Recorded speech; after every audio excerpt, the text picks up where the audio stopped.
কিয়ামতের দিন যখন প্রতিষ্ঠিত হবে, জান্নাতীরা জান্নাতে যাবে, জাহান্নামীরা জাহান্নামে প্রবেশ করবে। জান্নাতের ভিতরে আল্লাহ রাব্বুল আলামিন এমন একটা সভা করবেন, সব জান্নাতীদেরকে নিয়ে, নবী রাসূলদেরকে নিয়ে জান্নাতের ভিতরে একটি সভা আয়োজন করবেন। হযরত দাউদ আলাইহিস সালামকে মহান আল্লাহ রাব্বুল আলামিন বলবেন, দাউদ তুমি জবর থেকে তুমি তিলাওয়াত করে দাও। দাউদ আলাইহিস সালাম একটি কণ্ঠ নয়, দুইটি কণ্ঠ নয়, 70টি কণ্ঠে হযরত দাউদ আলাইহিস সালাম জান্নাতের ভিতরে জবর কিতাব তিলাওয়াত করবেন। বাবারা, দাউদ আলাইহিস সালামের 70টি কণ্ঠ শুনে সমস্ত জান্নাতবাসীর দিল হযরত দাউদ আলাইহিস সালামের দিকে মাইল হয়ে যাবে। একটা দুইটা কণ্ঠ না, 70 কণ্ঠ, 70টা সুরে, 70টা সুরে, 70টা লেহজায় দাউদ আলাইহিস সালাম কিয়ামতের দিন জান্নাতের ভিতরে জবর কিতাব তিলাওয়াত করবেন। সারা জান্নাতীরা দিল যেমন দাউদ আলাইহিস সালামের ভিতরে ঢুকে গেছে, এমন মোহব্বত দাউদের সাথে হবে। এবার বলবেন, ভগবানের বিশ্ব নবী সাইয়্যিদুল মুরসালিন, ইমামুল মুরসালিন, রাহমাতুল লিল আলামিন, দুনিয়ার জমিনে থাকতেও তুমি সব নবীর সভাপতি, জান্নাতের ভিতরেও সব নবীর সভাপতি। চিরকালের জন্য আমি আল্লাহ সব নবীর সভাপতি তোমাকে বানাইছি। তুমি কোরআন শরীফ থেকে যে কোরআন আমি 63 বছরে তোমার উপর নাযিল করেছি, সেই কোরআন শরীফ থেকে ও আল্লাহর হাবিব ও আমার বন্ধু তুমি সূরা ইয়াসিন তিলাওয়াত করো। সূরা ইয়াসিন মানে সূরা, এই বিশাল আসমান, 7 আসমান 7 জমিন, এই গোমন্ত্র সাগর, এই পৃথিবী সৃষ্টি করার 2000 বছর আগে মহান আল্লাহ রাব্বুল আলামিন সূরা ইয়াসিন নাযিল করেছেন। বলো সুবহানাল্লাহ। ফেরেশতাদের সামনে যখন আল্লাহ রাব্বুল আলামিন সূরা ইয়াসিন তিলাওয়াত করেন, আল্লাহ এই সূরা নাযিল করে নিজের মুখ দিয়া মহান আল্লাহ রাব্বুল আলামিন সূরা ইয়াসিন তিলাওয়াত করেছেন ফেরেশতাদের সামনে। ফেরেশতারা বলেছেন, ওগো রব্বুল আলামিন, বিরাট বরকত হবে, ধন্যবাদ হবে এই উম্মত, যে উম্মতেরা এই সূরা ইয়াসিন তাদের পবিত্র মুখ দিয়া তিলাওয়াত করবে। আর বিরাট ভাগ্যবান হবে এই উম্মত, যে উম্মতের কলবের মাঝে এই সূরা ইয়াসিন মাহফুজ থাকবে। আমার বাবারা, আল্লাহর হাবিব জনাবে মুহাম্মদুর রাসূলুল্লাহ সাল্লাল্লাহু আলাইহি ওয়াসাল্লাম শুধু একটি কণ্ঠে সূরা ইয়াসিন তিলাওয়াত করবেন। একটি কণ্ঠে যখন সূরা ইয়াসিন তিলাওয়াত করবেন, দাউদ আলাইহিস সালামের 70টি কণ্ঠের তিলাওয়াতের মজা আল্লাহর হাবিবের একটি কণ্ঠে তিলাওয়াতের সাথে সাথে সব মজা শেষ হয়ে যাবে। বলো সুবহানাল্লাহ। আমরা কোন নবীর উম্মত? এক কণ্ঠ নবী, মাত্র একটা সুরে নবী পড়বে। আর দাউদ আলাইহিস সালামের 70 সুর, এই 70 সুরের মজা এক সুরের সামনে সব ফেল হয়ে দেব। সুবহানাল্লাহ। এই যে হলো কোরআন, এই যে হলো কোরআন। এবার আল্লাহ রাব্বুল আলামিন বলবেন, ও জান্নাতীরা, এবার তোমরা এই জমিনে আমার নবী রাসূলদের থেকে তোমরা আমার কালাম শুনেছো। আজকে আমি মহান আল্লাহ রাব্বুল আলামিন, আমি কোরআন নাযিল করেছি, সব কিতাব আমি নাযিল করেছি, তাওরীত নাযিল করেছি, জবুর নাযিল করেছি, ইনজিল নাযিল করেছি। এবার তোমরা স্বয়ং আমি আল্লাহ রাব্বুল আলামিনের জবান থেকে শোনো, সূরা ইয়াসিন আমি তিলাওয়াত করব। আল্লাহ রাব্বুল আলামিন সূরা আর রহমান তিলাওয়াত করবেন। আনার রহমান আল্লাহুল কুরআন। সূরা ইয়াসিন হইছে আর সূরা রহমান হইছে আর রহমান আল্লাহুল কুরআন। আর আল্লাহ তাআলা তিলাওয়াত করবেন আনার রহমান আল্লাহুল কুরআন। কোরআনের কি আকর্ষণ, কোরআনের কি আকর্ষণ! যদি আমরা একটা সন্তানকে যদি হাফিজে কোরআন বানাই, তাহলে এক সন্তানে এমত বংশের 10 জন মানুষ যার সম্পর্কে জাহান্নামের চূড়ান্ত সিদ্ধান্ত, জাহান্নামের চূড়ান্ত সিদ্ধান্ত রয়েছে, এই 10 ব্যক্তিকে আল্লাহ জাহান্নামে দিবে, তাদেরকে জাহান্নাম থেকে ফিরে যায় জান্নাতে নিবার তাকত দিয়ে দিবে। বলো সুবহানাল্লাহ। এটা কোরআনের শক্তি। এই কোরআন যদি কোনো মানুষের কলবে মাহফুজ থাকে, দিলে ইয়াদ থাকে, আল্লাহর হাবিব জনাবে মুহাম্মদুর রাসূলুল্লাহ সাল্লাল্লাহু আলাইহি ওয়াসাল্লাম বলেন, যদি কোনো কবরস্থানে একজন হাফিজে কোরআন কবরস্থ হয়, এই হাফিজে কোরআনের বদৌলতে 7টি কবরের আযাব হালকা হয়ে যায়। 7টা কবরের আযাব হালকা, নিজের দাও তো সমাধান, আর 7টা কবরের আযাব হালকা হয়ে যায়। আর আলিমের কি কথা? আল্লাহর হাবিব বলেন, হযরত আব্দুল্লাহ ইবনে উমর রাদিয়াল্লাহু তাআলা আনহু থেকে রওয়ায়াত, যদি কোনো আলিম দুনিয়ার মধ্যে কোরআন হাদিসের ইলম অর্জন করে, এই পৃথিবীর জমিনে যদি কোরআন শরীফের শিক্ষা দেয়, কোরআন শরীফের শিক্ষা প্রচার করে, হাদিসের শিক্ষা প্রচার করে, আল্লাহর হাবিব বলেন, আসমানের তারাকাত থেকে যদি বেশি ছাত্র যদি এই জমিনে থাকে, তার থেকে আরো বেশি ছাত্রর সুপারিশ করার দায়িত্ব আল্লাহ রাব্বুল আলামিন একজন আলিমকে দিয়া দিব। বলো সুবহানাল্লাহ। আলিমের এতটুকু দরজা কেন? একজন আলিমের জন্য 7 আসমান 7 জমিন, এমনকি পানির নিচের মাছ পর্যন্ত একজন আলিমের জন্য রহমতের দোয়া করে। বলো সুবহানাল্লাহ। যদি আমরা সন্তানদেরকে যদি আমরা আলিম বানাই, আর আলিম হইতে রাখবো হক্কানি আলিম, লেভেল মার্কা আলিমে কাম হইতো না, উলামায়ে সুইলে কাম হইতো না। আলিমের মাঝে তো বন্ডর মাঝে তো বহুত আলিম আছে না? ভণ্ড আলিম হইলে হইতো না, পাক্কা সাচ্চা আল্লাহর নবীর তরিকা মতে সঠিক চলনেওয়ালা এবং উম্মতদেরকে চালানেওয়ালা আলিম, যার প্রত্যেকটি কথা কোরআন আর হাদিসের সাথে মিল আছে। আর বন্ড যদি আলিম হয়, এই বন্ড আলিমের দ্বারা এই আসমানের তারাকার মতো তো দূরের কথা, হে নিজেও পার হয়ে যাবে হয়তো না, তারই রাস্তার লেগে ফেসে করে দেবে। বন্ড আছে না, এমন একদল তো ইলিম নাই, আর বন্ডামি করতে করতে নিজে ফির হয়ে যায়, মাজারও যাইতে যাইতে কিছু মানুষ ফির হয়ে যায়, হয় না? আর হেও আলিম দাবি করে। শুনেন এক বন্ড পীরের ঘটনা। এক পীর হলো বন্ড, আর তার মুরিদ যেটা আছে এটাও তো আন্ডা হইতো না, এটাও বন্ড হইবে। বন্ড হইব না? মুরিদ হইলে আরো বড় বন্ড হয়েছে। ভক্ত তো ফিরে ভক্ত হইয়া এমন মুরিদ কালি ফিরের বাড়ি যায় আর আয়।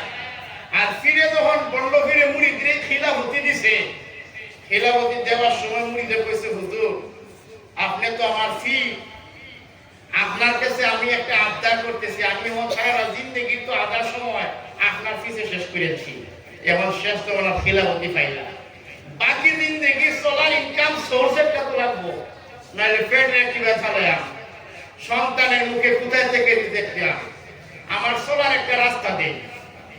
ফিরে কইল, তোমার একটা গাধা দিলাম, এই গাধাটা নেও, আর এই গাধাটা লয়া তুমি কাজ কাম করো, রোজগার করো আর খাও। তো এই গাধাটা দিল, ফির সাথে গাধা দিছে, এই গাধারে আর রোজ খাইতে দেয় না, ফির সাথে দেওয়া গাধা এত মহব্বত গাধা লোক। এই গাধারে রোজ দো, ঘাস খাইতে দেয় না, রোজ থেকে দেবো গাধা শুয়ে, এতে গাধা তুমি খিদা মরিয়া দাও। ফিরে কইছে, ফিরে দিছে, ফিরের তো সম্মান, এরা রোজ খাইলে আমার বুঝে কষ্ট পায়। তো এই গাধা দেয়া অনেকদিন কামাই করলো, ফিরে দেওয়া গাধা দেয়া। কিছুদিন পরে যখন গাধাটা মরে গেল, এখন তো খালি গালো হাত দিয়ে কান দেয় আর চোখে পানি বাবা। এখন কি করছো? শেষ পর্যন্ত এই গাধারে মারি দিল। একজন মানুষের যেভাবে কবরস্থ করা হয়, হে তার গাধারে ওইরকম কবরস্থ করছে। এখন গাধারে কবর হুতায়া, এখন গাধার কবর ফারুক হইয়া খালি কান্দে, চোখের পানি ঢালায়, আর চোখটা বন্ধ করে চিন্তা করছে কানো হাত দেয়া। রাস্তার কাহিবায় যা যাইতেছে আশেপাশে মানুষ, এরা ভাবলে রে এই জায়গার মধ্যে বুঝে কোন স্বপ্নে কোন আল্লাহ বলিয়েছে। আর 1-2 ঘন্টা আগে গাধারে হুতা নিয়েছে, পেছনে 1-2 ঘন্টা আগে গাধা হুতা নিয়েছে। আর বাজার হাট বাজার করে মানুষ যাইতেছে, আর মানুষের আছে এখানে বুঝে স্বপ্নে বুঝে কোন ভিড় হয়েছে। স্বপ্নে বোধহয় আল্লাহর ওলি দরবেশ আইছে বোধহয় এর লাগি কাঁদতেছে। এবার কেউ পান ফালায়, কেউ সুপারি ফালায়, কেউ 2 টাকা, কেউ 3 টাকা, কেউ একটা পাবদা, কেউ একটা আলু, এইভাবে। যখন একদম সন্ধ্যাবেলা যখন উঠলো আর চোখ খুললো, খুললে দেখলো রে বাপ রে বাপ, আরেক গাদার পয়সা সামনে গেছে। গাদা মরলেও লাগতে আর গাদা বাঁচলেও লাগতে। এটা যে মানুষের কইতো হাতি মরলেও লাগতে আর বাঁচলেও লাগতে, এই ওয়াক্তটাতে গাদার বেলায় ওই কথা যে নতুন পাইলাম আমার তো তোক দিয়ে বুঝে গেছে। এমন প্রত্যেক দিন সকালে আসে আর আসিয়া এই গাদা কবর খালি কান্দে চলে গেছে পানি লাগায়। আর মানুষের বাবেরে স্বপ্নে নিশ্চয় একজন ফিরে আইসে গতিকে তো এই ফির সাপ ডেলি আইতাছে দরবেশ সাপ আয় এখানে মনে কান্দাছে। এমন পরের দিনও মানুষের টাকা দিল, এরকম টাকা জমতে জমতে অনেক টাকা পয়সা হয়ে গেছে। কিছুদিন পরে একটা মাজার বানায় গেছে। আজকাল ভারতবর্ষের জমির অধিকাংশ মাজার, যে মাজারের নিচে মানুষ না গাদা কোয়ার ক্ষমতা নাই, বানাই মাজার। বানানির পরে এখন তো মাজার বানাইছে, নাম ছাড়া আবার মাজার হয় নাকি? পীর সাহেবের নাম লাগবে না? এখন নাম গাদা শাহ করলে তো মানুষের চিন্তা লাগছে আল্লামা গিদা শাহ রহমতুল্লাহ আলাইহির মাজার। বুঝাইছেন? আপনারা ঘুমাইছেন? গাদা শাহ না, গিদা শাহর মাজার। গিদা শাহর মাজার লেখছে। আর চতুর্দিকের থেকে টাকা পয়সা আইতেছে। আর এখন তো তার একটা ইনকাম সোর্স তুলে গেছে, অনেক টাকা পয়সা হইল। কি কইরা কইরা তার যে ফির সাহেব তারে গাদা দিছে, এই ফিরের খবর পাইছে আপনার ফিরের তো লাইফ তুলে দিলেন আপনি। এই ফিরে খবর দিছে তুই কিবা রুজির রাস্তা পাইছো আমার কাছে, বিষয় কি? বলে ওজোর আপনি তো গরিবের দরদি, মুড়িদের দরদি, আর আপনি যে গাদারা দিস নাই, গাদারার আমি বিরাট যত্ন করছি। আর একজন ওলি মারা গেলে যেভাবে দফন করা হয়, এই গাদারে আমি এইভাবে দফন করছি। আর গাদাটা দফন করার পরে দেখি আমার সামনে আরেক গাদার বসা হয়ে গেছে। এইভাবে মানুষে ভাবতে ভাবতে টাকা দিছে, আর আমিও ভাবতে ভাবতে পয়সাওয়ালা হয়ে গেছি, পরে মাজার বানিয়ে গেছি। তাই কোনো অসুবিধা নাই। আমার বাড়ির যে মাজারে, এই মাজারে লাগে এই গাদার মার মাজার।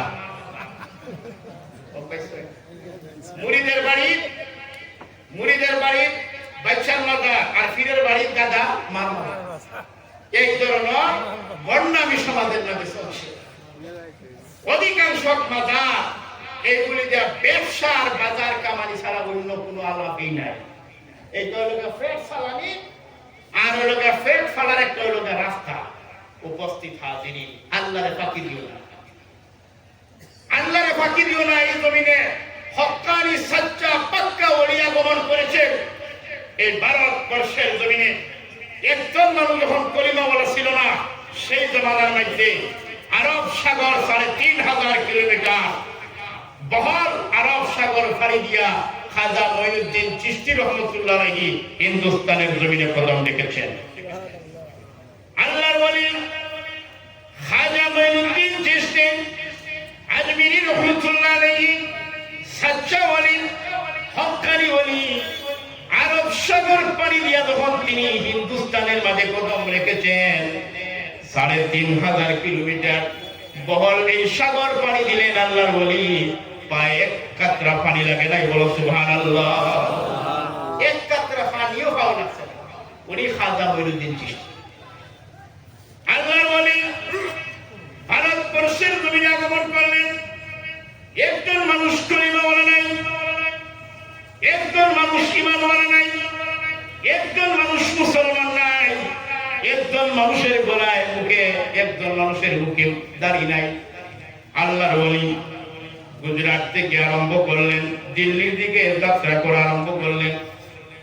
গুজরাট থেকে যখন দিল্লির দিকে ভ্রমণ আরম্ভ করলেন, আল্লাহর ওলির এক ভ্রমণের বরকতে ৯০ লক্ষ বেঈমানেরা পড়েছে লা ইলাহা ইল্লাল্লাহু মুহাম্মাদুর রাসূলুল্লাহ।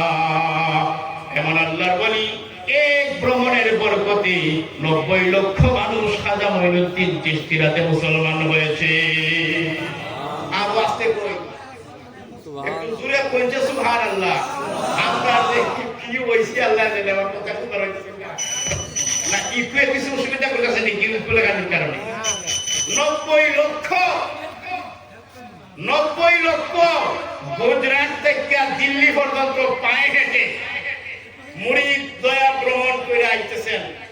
এক ভ্রমণের বরকতে 90 লক্ষ মানুষ মুসলমান হয়েছে। এটা কোনো গাদা লাফিল না, গাদার বাইশা লাফিল না, আমার বাড়ির দাদার মার মাজার, তোমার বাড়ির দাদার মাজার, এইটা ফিল নাই। এটা হক্কানি ফিল। ৩,৫০০ কিলোমিটার বহল পাহাড়, এই সমুদ্র ভ্রমণ করলেন, আরব সমুদ্র, এক কাতরা পানি খাওয়া লাগছে না। খাজা মঈনুদ্দিন চিশতি আজমির রহমাতুল্লাহ আলাইহি দিল্লি থেকে আবার ভ্রমণ আরম্ভ করলেন।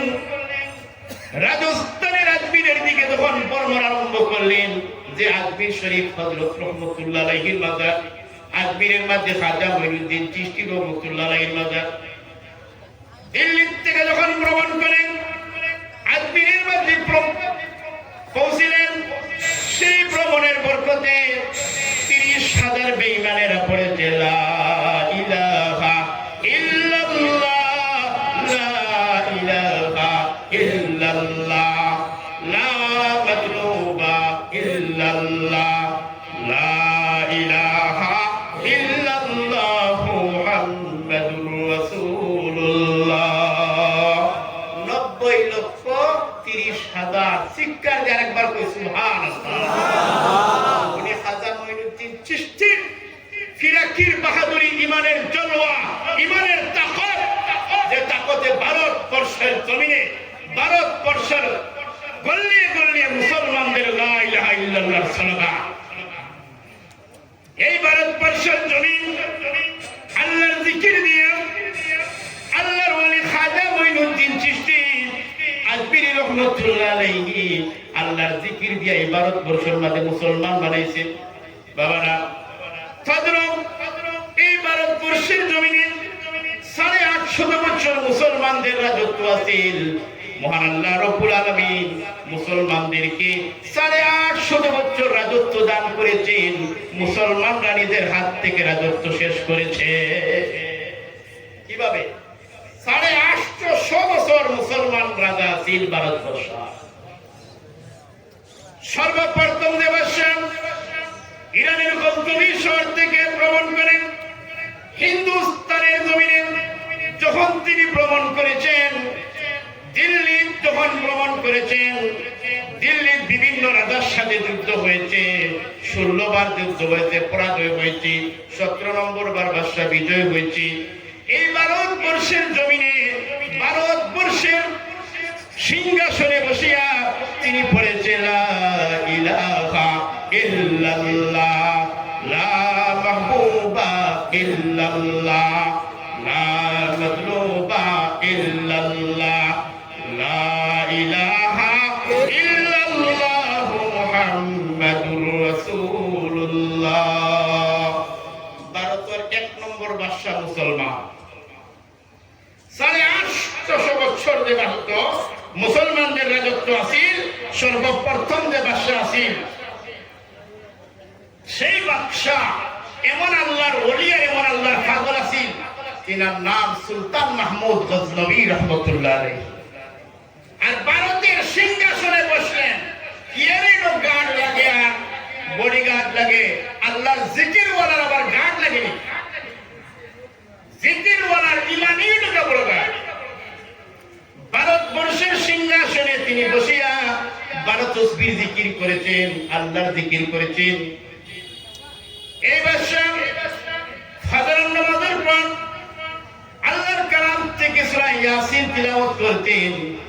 এই বাদশা আল্লাহর পবিত্র কালাম তিলাওয়াত করতেন ভারতবর্ষের সিংহাসনে বসিয়া।